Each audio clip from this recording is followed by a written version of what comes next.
Europe's getting an infrastructure overhaul. Started way back in the 1990s, the Trans-European Network for Transport, or TENT, is a plan to connect the continent through a series of roads, railways, airpaths and waterways.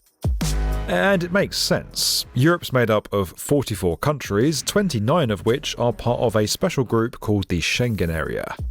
It's the biggest zone of visa-free travel in the world, enabling an entire continent of weekends away and international business trips. That all means that good travel connections are a real necessity. A successful TENT sees the 27 EU countries plus all of these connected seamlessly. Right at the heart of Europe and its travel infrastructure sits Poland. So where better to build $34 billion worth of transport headquarters and high-speed rail fit to connect a continent? This hub is called the Central Communications Port. Catering to air, rail and roads galore, it's Poland's largest ever infrastructure project. And the nation's government has given it a big thumbs up.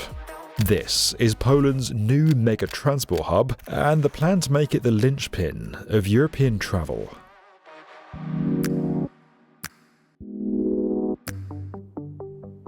So, in case you weren't aware, Poland is bang smack in the middle of Europe, and this port, known as CPK, or formerly the Solidarity Transport Hub, is going to sit here, about 25 miles west of Warsaw.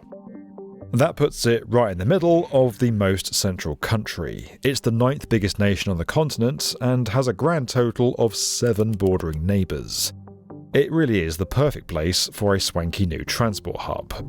Now, to put it very mildly, the 20th century wasn't exactly kind to Poland. After the destruction of the Second World War, Poland's material losses reached around $48 billion, and that's pre-war dollars. The country then fell under Soviet rule during the Cold War, and debt soared once again.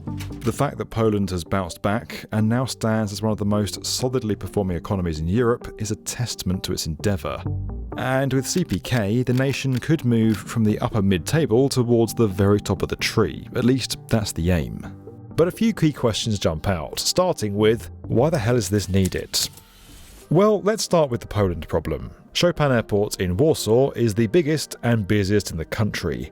Last year, it welcomed a record 21 million passengers through its gates, and it's set to undergo an expansion to allow some 30 million to come through by 2029.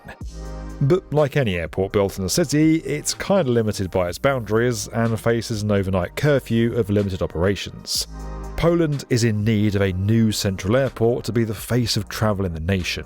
Part of the reasoning is the lofty ambitions of LOT, the nation's main carrier. It wants to expand its long-haul services to become one of the key players in world aviation. But given Chopin's space problem, the airport can't meet that company's aims. And with CPK, LOT isn't the only airline that could look to benefit. But it's not just about economic potential, it's also about what this means for the country's residents. The team at CPK say that 300,000 people around Warsaw are impacted by flights at Chopin, and that means noise pollution. Meanwhile, the new port is going to be built here, on a greenfield site covering nearly 2,600 hectares of largely rural land. That's double the size of London Heathrow and nearly 20% bigger than JFK. The potential here is huge. Around 90% of the houses nearby have already been purchased through the voluntary acquisition programme to create space for the airport. And modelling by the CPK team shows noise from the new facility is going to impact about 20,000 people, 15 times less than at Chopin. The ambition here is clear, and it's pretty plain to see what it could do for Poland. But what about Europe as a whole? The continent has a few big transport centres, but as you can see, most of the biggest and busiest airports are in the west. Now, when I was researching this video, I read loads of articles, including some on London Heathrow and the recent fire that affected that site. Trouble is, there were tons and tons of stories out there, and with so many conflicting sources, it quickly got pretty hard to know who to trust. But then I discovered this site called Ground News. It pulls together tens of thousands of articles from around the internet every day from almost every source under the sun. Now, obviously, every source is going to have its own angle depending on political biases and how they present the news. Take a look at this story here. We can see there are over 300 sources gathered, and at a glance the coverage is pretty evenly split across the political spectrum, but headlines can vary quite a bit, and you can see it right here. France Info presented the facts of the Heathrow situation plainly, whereas Euro Weekly News questioned whether the airport might have overreacted. Now, the really cool thing about ground news, and to be honest, my favourite part of it, is the blind spot feature, which openly highlights media bias.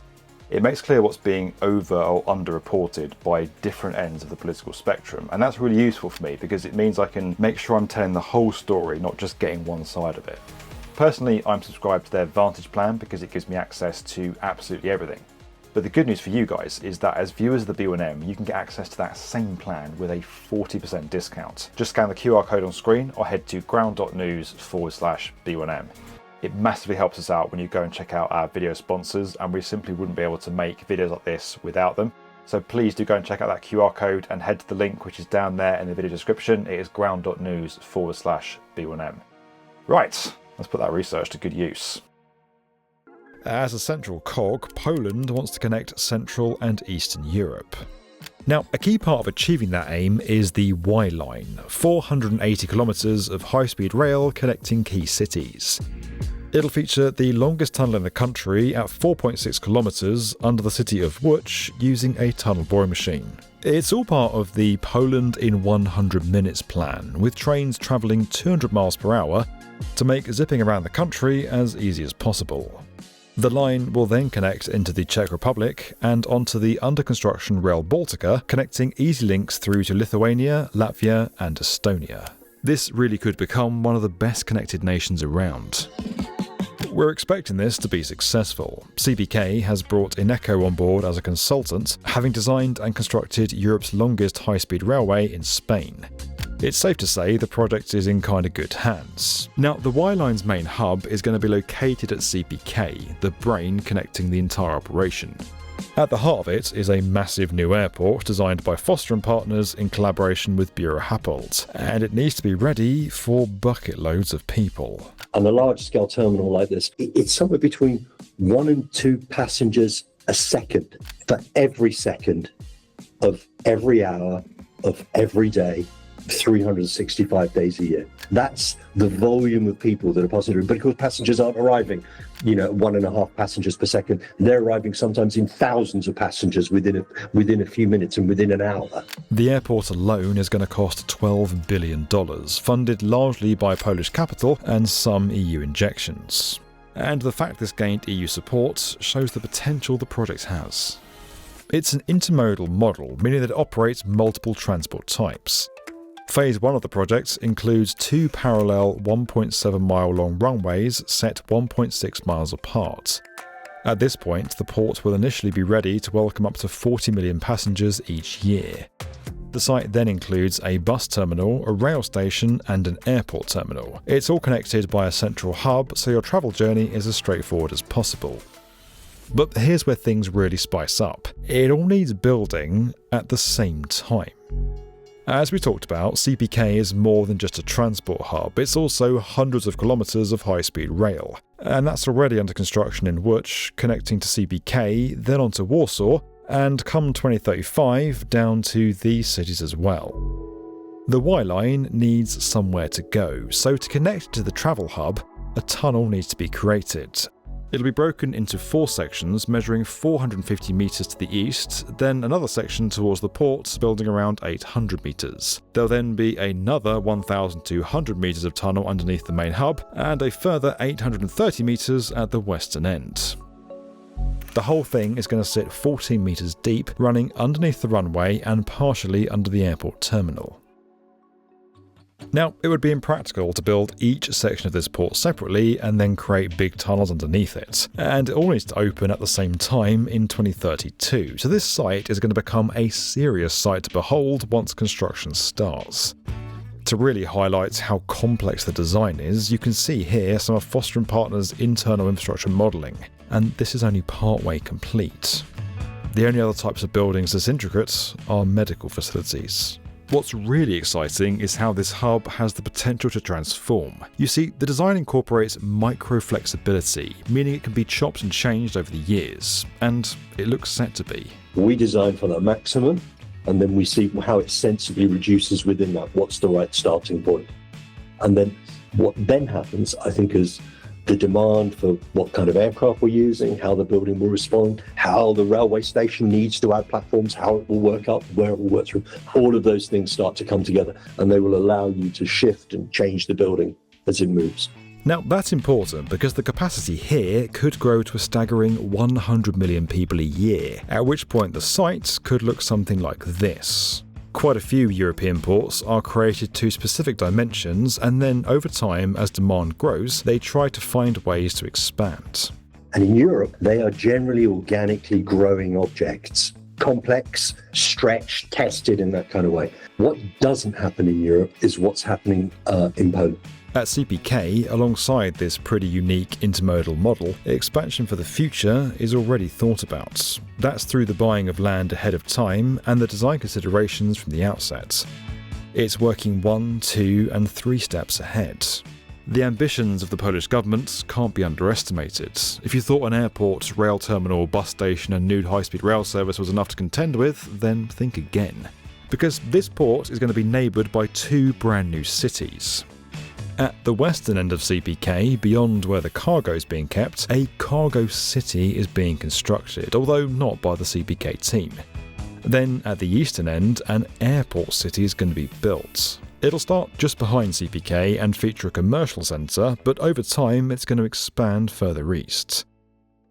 Of course, there are still further challenges to come. Building permits don't always come easy, and it's why the CPK site has been split into around 80 sections. For example, if 10 permits were to take longer to be granted than the rest, work could still begin on the other 70 sections of land. But all this was cast into doubt back in 2023 with a change of government. A pause and audit was called for to review the project's future. It was given the go-ahead once again last year, albeit with some amendments to make the schedule more realistic.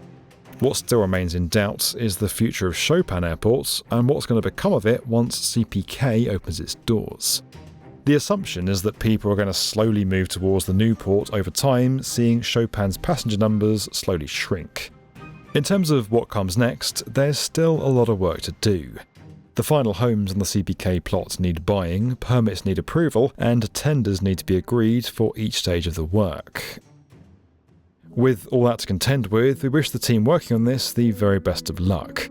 We can't wait to see it open. It's going to be one of the largest transport hubs of its kind on the planet. It won't just be game-changing for Poland, but for the whole of Europe too. Thanks again to Ground News for sponsoring this video. It really helps us out when you click the link below, and it'll give you access to a great, free and trustworthy news source. Don't forget that we're inspiring the next generation of builders through our investment into BrickBorrow, a fantastic LEGO subscription service.